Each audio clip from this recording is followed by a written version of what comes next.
Hi guys, welcome back. In today's episode I will disassemble this Nikon D3300.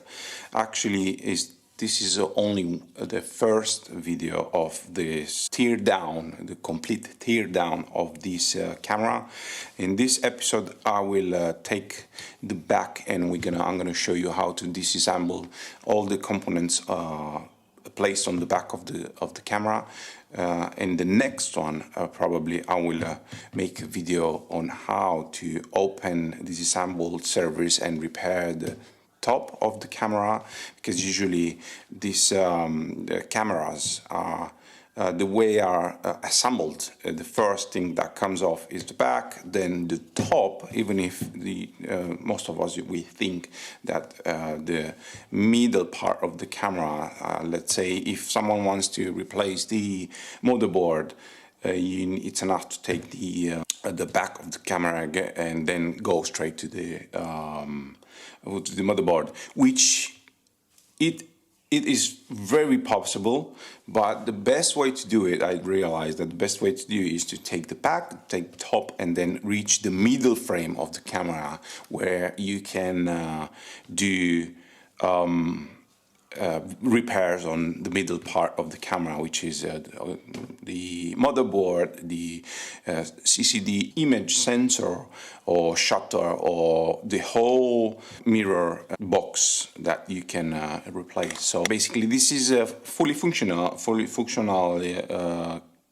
camera. This basically works without any problems, but I just wanted to show how to service it, since I need to take part from this camera. I need parts of this camera. Before doing that, I decide to make a video how to see how to service. This is more like a service, showing how to service your camera, but in the same time you can service, repair, maintain or whatever you want to do with any internal parts of this camera. Before I start disassembling the camera, I just wanted to show you what kind of tools you need in order to make a successful repair to this kind of operation. So I have my trusted screwdriver. It's a Vera. It's 118020 PH, which is Phillips screwdriver 00.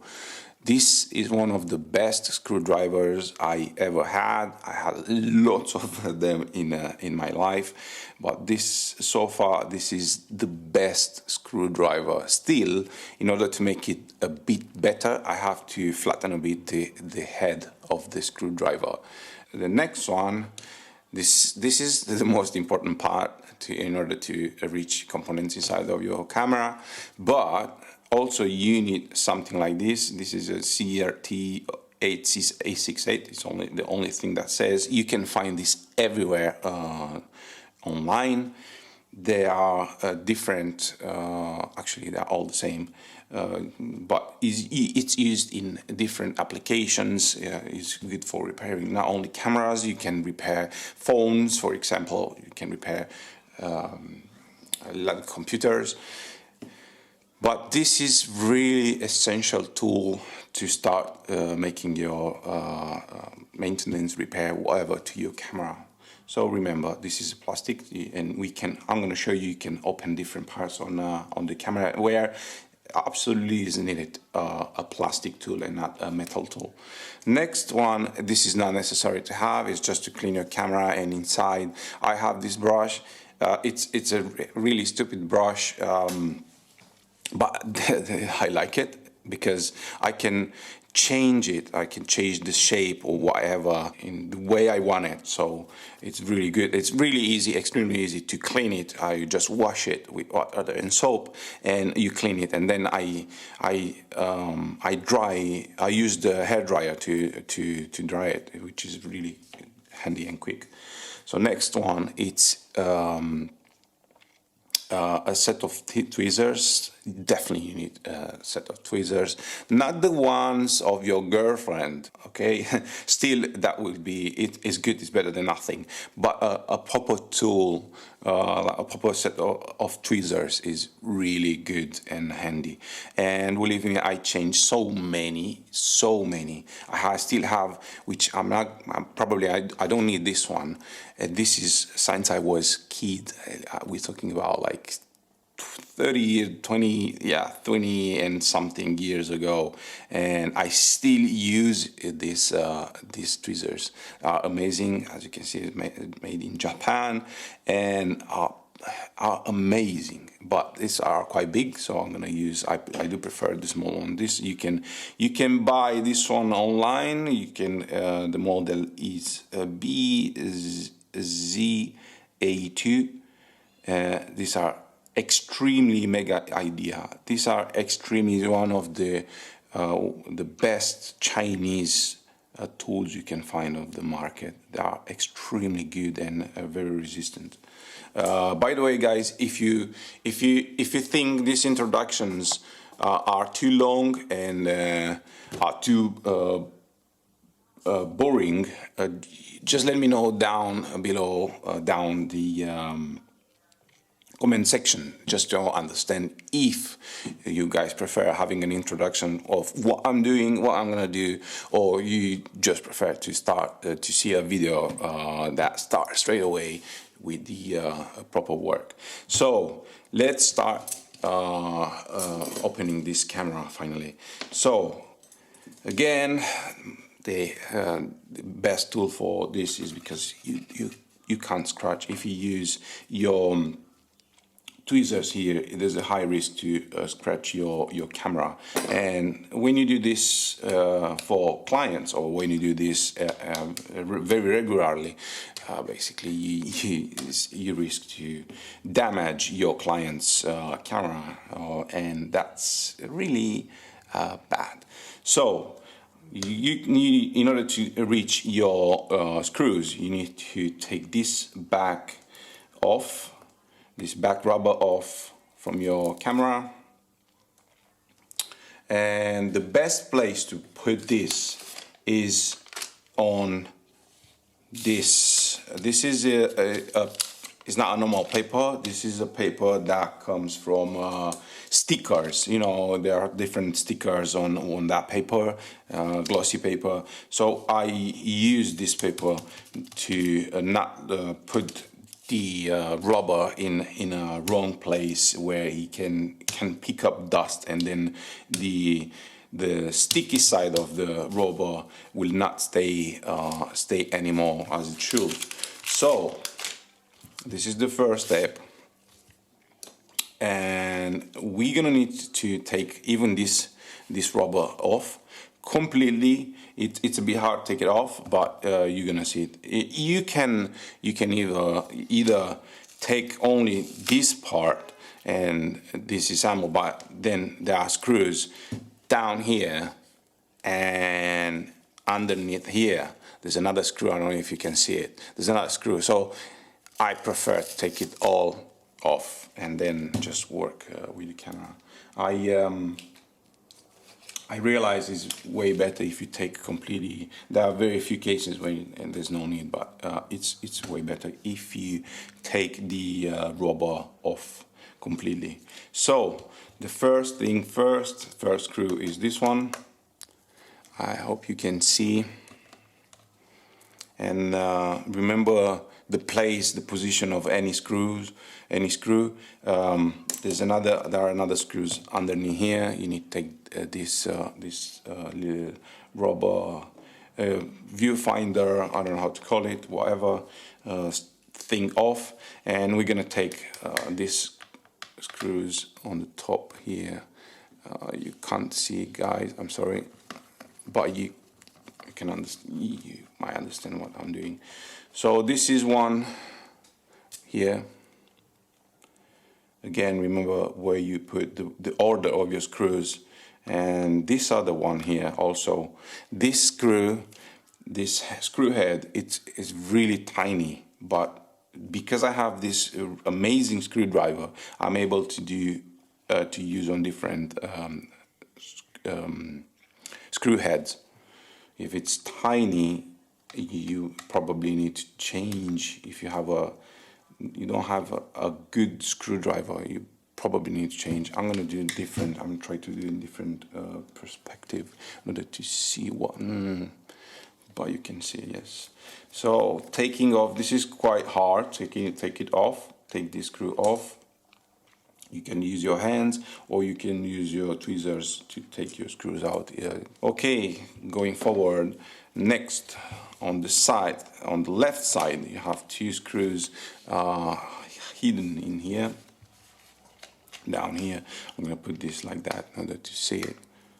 Yep, that's better. So that's one,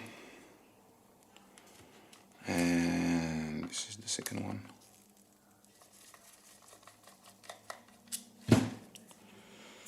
All right, so now next, the other screws are two here. Let me see if I can do something like that. Yes, just to hold the camera and show you. By the way, guys, I think I didn't take the battery out. That's the first thing you need to do when you disassemble a camera. Do never try. I'm trying most of the time. I remember to take it out, but do not leave the battery inside the camera and starting disassemble. Taking out parts of the camera with the battery inside, because there's a high risk to damage your camera. This is quite long. Guys, remember where you put the screws, okay? And there's the last two ones down here. Oh, sorry, from the back. And one and another one. Let me see, because I put the screws in, put them in the wrong way. Okay, okay. It's extremely easy to mix the screws and then just create. Okay, so this part here comes off, but it's extremely fragile. So it's easy to damage the pins of this little door. So I'm gonna try very gently. Actually, you need to put some force. Come on, don't break. Oh my God. Okay, so that's off. So last time when I took this off, this pin here, one of the two pins got broken. So it's a bad way to take it off. But anyways, battery, remember, take off the battery. And now everything should come off, as you can see. And if you need to, if it doesn't come off, use the plastic tool. And you do just like that. And when you take this camera off, you need to flip it from one side, not completely off, because it doesn't come off. So you have to, as I said, flip it from one side. Don't take it completely out, because underneath there's a flat cable that connects with the back of the camera, connected to the motherboard. So let me see if I can show you. Yes, I can show you how this comes off. Okay, so now it's completely disconnected, but I don't want to take it too much out. I'm just opening this until I get in this position. All right. Okay, so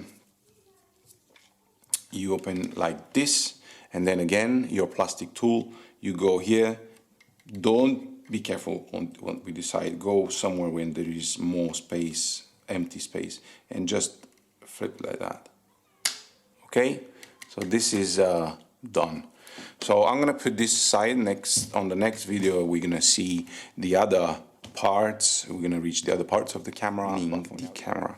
So what do we have here? We have our flat cable.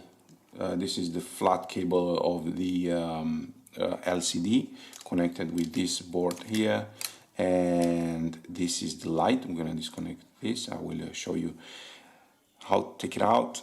And then we have different buttons connections. Okay, all right. So in order to reach the LCD, you need to take this shield out. So I will take the screws out. There's a screw that was not completely it was not completely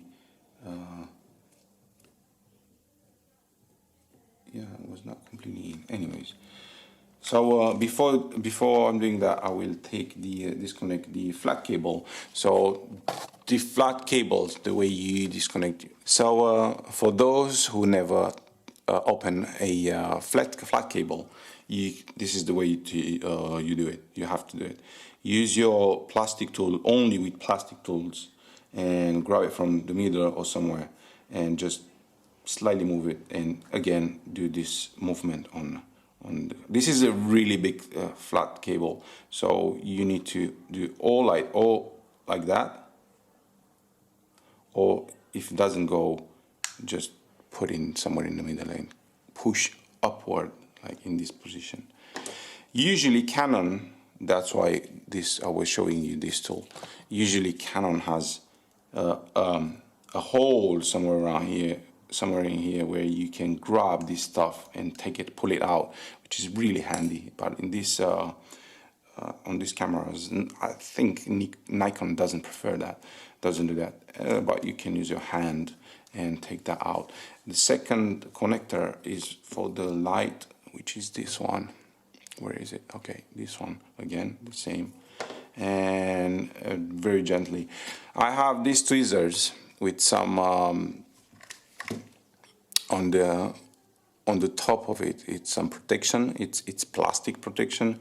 This is really good for if you want to grab something very fragile. Which in this occasion, this flat cable here, I can use my this tweezer, so I can take this out. I could do it with my bare hand, but if I have the tool for that, why not? So next step, I'm gonna take this plate off. So you need to take all these screws off.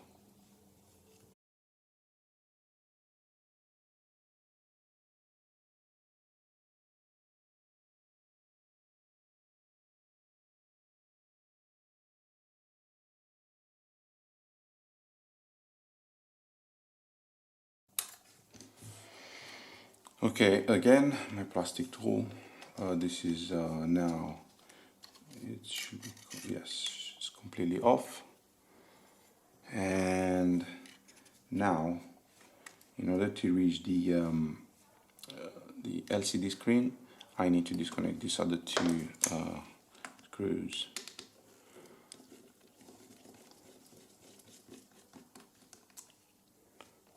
These screws are different, so remember, are different than the other ones.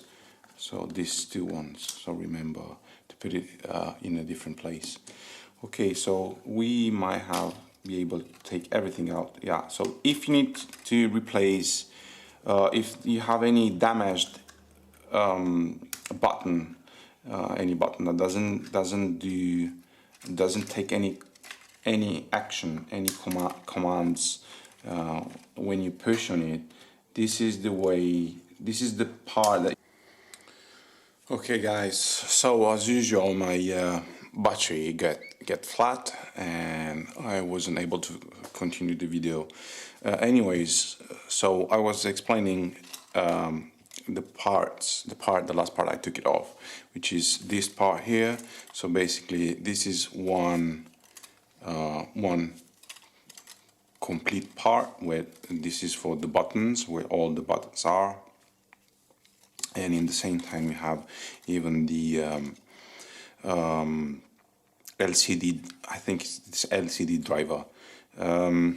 This is a whole piece, so if you have a problem with your some buttons that doesn't work on the camera, you need to replace this part. And then lastly, the LCD screen. You just take it like that, and you can do whatever you want. I don't know. You can. This is quite dirty, so in my case, I can clean it, clean everything, and put it back, or replace it if you have a damaged LCD screen. Again, my handy brush. But anyway, this video is just to show you how to repair your Nikon D3300 or 3300, how you can call it. So here you have a rubber, and let me zoom in a bit. You have a rubber that sometimes it might get damaged, and you might need to replace it. But that is very visible. You can see that around this point, you can see that the rubber is broken or damaged. So this is one. If you want to replace, you have different buttons. I'm going to take them all just to show you entirely this tutorial. This is the OK button. Let me see. Yes, this is the OK button. I'm going to just put it here, and then we have the complete set of the other buttons from the right side of the camera. I'm going to just put it here. Then we have another rubber here that you can replace, and the button as well. You know, sometimes AFL, AEAFL. This is the autofocus, auto exposure lock, and autofocus lock. So you can. This is the button for that. Then the next one is from the side here. You have the left side of the buttons. Again, the rubber that you can you might need to replace, and then the whole set of buttons. I love this. I really love this when these things are coming all together and one by one. Canon on some cameras, and I think even Nikon on some cameras, they use this on professional cameras. They do, and most of the buttons are separated. But this is a whole set. And then again, you can from here you can, if you get to this point, you can also replace the glass of the camera if you want. It's enough to. These are the buttons. Heat up a bit with a hair dryer. This on the edges of the window of the screen, and then you just pop up just like that. As you can see, it comes off, but I don't need to take it off. So what else? We have this rubber sides. You can replace these ones as well. There are, you can just pull them out like that, and this is pretty much that's it. And if you have a damaged door, I never took this off, but let's see how it comes off.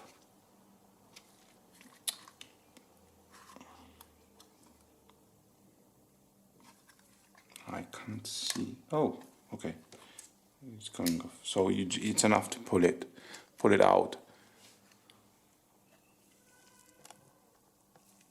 just to pull it out from in this direction. But remember, now you disconnect the springs. The springs are not anymore in their position. So in order to do that, you have to use your tweezers. See what it's very handy having a set of tweezers. Okay, all right.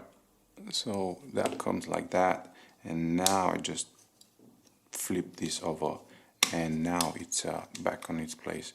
Doesn't go inside because probably because it's not assembled, and it's created a bit of a problem. But that's pretty much that's it. I will just to show you on video, I will reassemble everything I will put everything back, and pretty much that's it with our video.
Now we need to put the flat cable back in place, and to do so, ensure you have this wing open and flipped up, and you just gently insert your cable.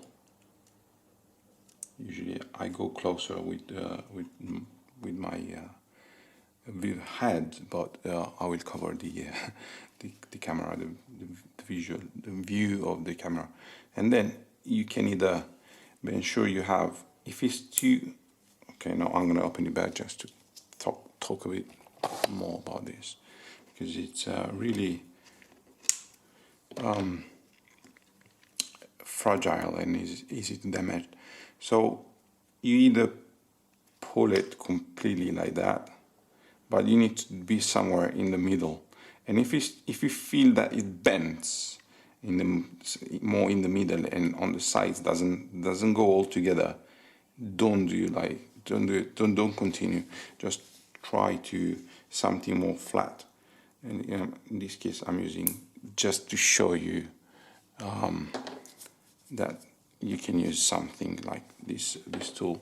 And most of the time I use my hands, but I was able to damage one, so it's not that pleasant. That is it, guys. If you're still here and you like what you see,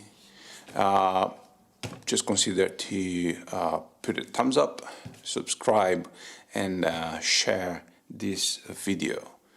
And until next time, bye for now.